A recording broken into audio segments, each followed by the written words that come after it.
He was very, very sick. And I saw him in the hospital, and what he went through would kill an ordinary man.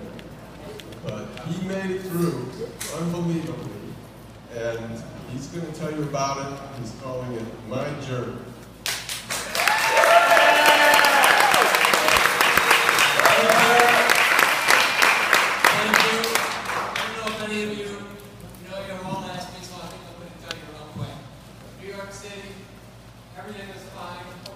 Everything was fine. I got 105-degree temperature.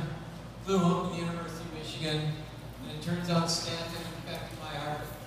18-hour surgery. Came out, told Muffy it was grim. Little chance that I'd make it, but I woke up. And then the next day, all hell broke loose. Total system failure. Everything shut down. All my organs, my heart. And they said I had a 1% chance of living. And but we had no choice. So we went in, and they put me on an ECMO machine. It was designed at the University of Michigan. It's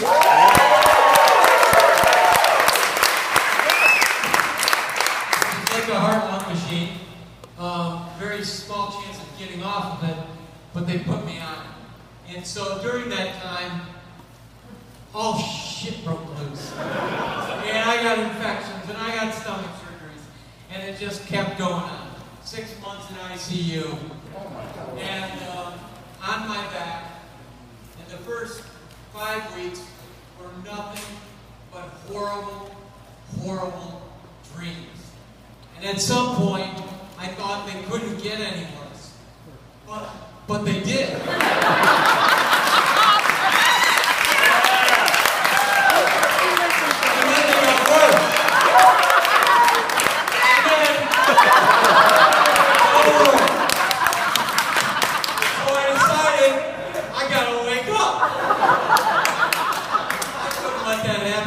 By the way, that was Beedon and I as lovers in Key West. And you know what Beedon was Beedon. And so I woke up. And so from that one I said to myself, I don't know what to do, but all I could do for 6 months is lay on my back. Unfortunately, I had Children's Hospital out the window.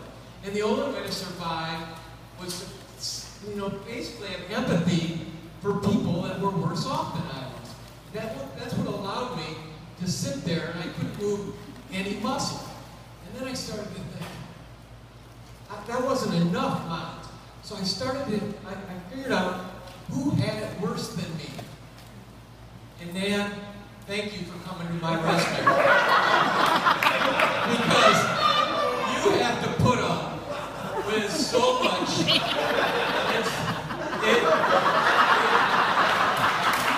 It boggles one's mind.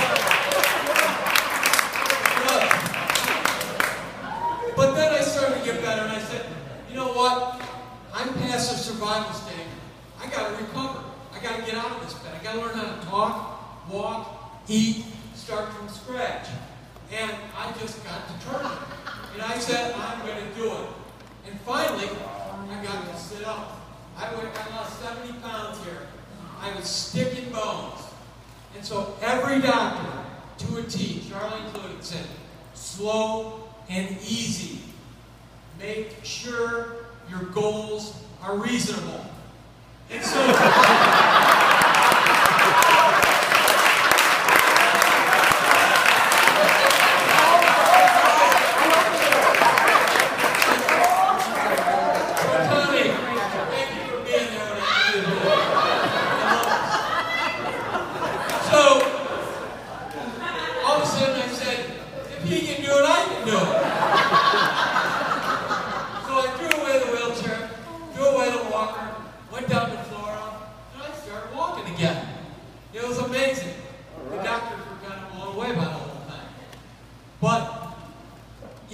At some point in time, you say, they can't kill a man that was meant to hang, which is me.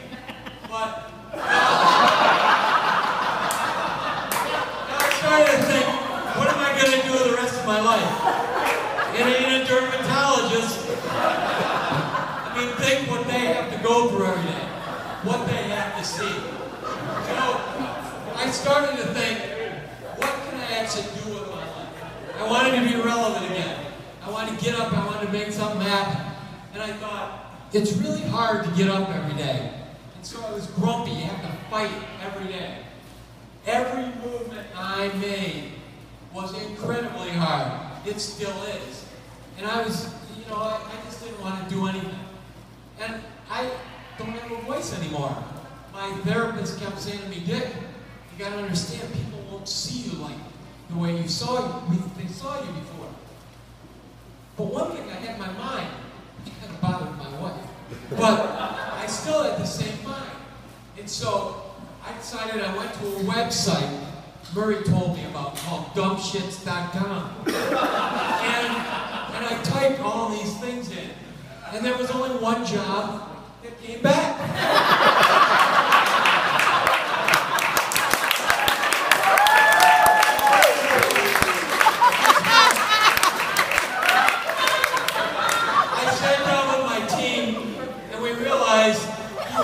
More qualified than I was.